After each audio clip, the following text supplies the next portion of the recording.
நரேந்திர மோடி ஆட்சியில் மறுபடியும் வங்கம் இரண்டாக மாறும் என்பதை நாம் உலகத்திற்கு எச்சரிக்கணும்.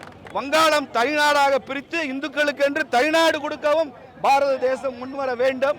கண்டிக்கின்றோம் கண்டிக்கின்றோம் பங்களாதேஷை கண்டிக்கின்றோம் பங்களாதேஷை கண்டிக்கின்றோம் பாதுகாப்போம் பாதுகாப்போம் பாதுகாப்போம் பாதுகாப்போம் மனித உரிமையை பாதுகாப்போம் மனித உரிமையை பாதுகாப்போம் பாதுகாப்போம் பாதுகாப்போம் பாதுகாப்போம் பாதுகாப்போம் மனித உரிமையை பாதுகாப்போம் மனித உரிமையை பாதுகாப்போம் போராடுவோம் போராடுவோம் போராடுவோம் போராடுவோம் போராடுவோம் போராடுவோம் போராடுவோம் போராடுவோம் மனித உரிமையை மீட்டெடுக்க மனித உரிமையை மீட்டெடுக்க போராடுவோம். நமது கோபம் எல்லாம் வங்காள தேசத்தை ஆட்சி செய்த அரசாங்கம் மீதுதான்.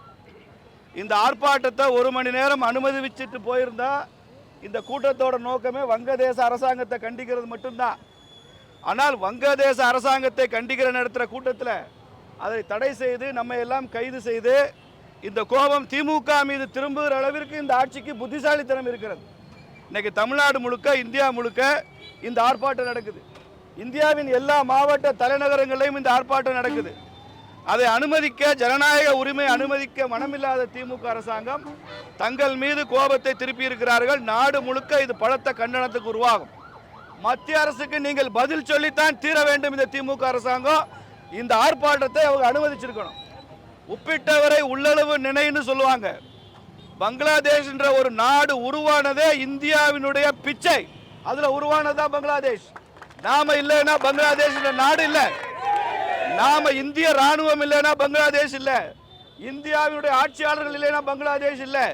ஆனால் இன்று அந்த ஆட்சி அங்கே இருக்கக்கூடிய இந்துக்களை கொடுமைப்படுத்துகிறது, வன்முறைக்கு உள்ளாக்குகிறது, வீடுகள் தீக்கிரையாகின்றன. அங்கே இருக்கக்கூடிய சின்மயி கிருஷ்ணதாஸ் என்கிற சன்னியாசி இஸ்கானை சார்ந்தவர் இன்னைக்கு சிறை வைக்கப்பட்டிருக்கிறார். எந்த அளவுக்கு தெரியுமா? இந்தியாவில் பாராளுமன்றத்தை வெடிகுண்டு வச்சா கூட அவனுக்கு ஆதரவாக பேசுறதுக்கு, மீடியாவில் பேசுறதுக்கு, பொதுவெளியில் பேசுறதுக்கு வழக்கறிஞர்கள் இருக்காங்க. ஆனால் அங்கே ஒரு சன்னியாசிக்கு ஆதரவாக பேசுறதுக்கு வழக்கறிஞர்கள் கூட போக முடியல. யாராவது ஒரு வழக்கறிஞர் அவருக்கு ஜாமீன் கேட்டால் விளைவுகள் விபரீதமாக இருக்கும்னு எச்சரிக்கிறாங்க. பங்களாதேஷில் வடக்கு வக்கீல் போகாதனால இன்னும் ஜாமீன் அடுத்த ஜனவரிக்குன்னு அது நீட்டிப்பு செய்யப்பட்டிருக்கு. அவர் சிறையிலேயே தொடர்ந்து வைக்க வேண்டும் என்ற அந்த ஆட்சி கலைக்கப்பட்டது மாணவர் போராட்டம் என்ற பேரில். அது முழுக்க முழுக்க அடிப்படைவாதிகளுடைய சதி. இதுக்கு பின்னால் ஜார்ஜ் சோரஸ் அப்படிங்கிற ஒரு வெளிநாட்டுக்காரர் இதுக்கு பின்னால் முழுக்க இருக்கிறான். தேர்ந்தெடுக்கப்பட்ட பல ஜனநாயக நாடுகள்லாம் கலைச்சிட்டு அந்த இடத்துல அராஜகத்தை நிறைவேற்றுவது, சிறுபான்மை மக்களை துன்புறுத்துவது, இது மாதிரி தொடர்ந்து செய்து கொண்டிருக்கிற ஒரு உலக சதியினுடைய விளைவு தான் இந்த பங்களாதேச இந்துக்களுடைய போராட்டம்.